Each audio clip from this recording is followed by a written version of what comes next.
fire trap today. We don't have a pre-planned route. We change things up based on what makes the most sense for our community, because our biggest interest is keeping you all safe to come out and protest, not just protest, but organize in your communities, in your schools, in your universities, in your workplaces.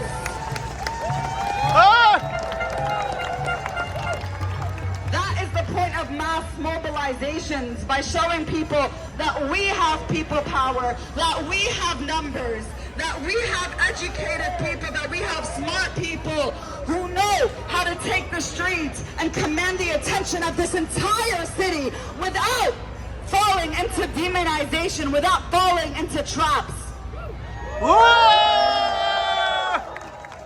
Remember, Abdullah was on the sidewalk when they threw him down and broke his wrist to the point where he needed the surgery.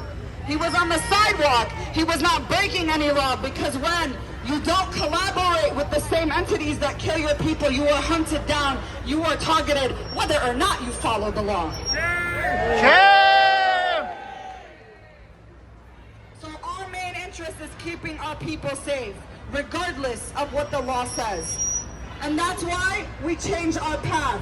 And that's why we are here in Madison Square Park right now, where we will be holding Salat al-Maghrib in just a few minutes, joined by our brothers from the Muslim American Society who will be leading the Salah.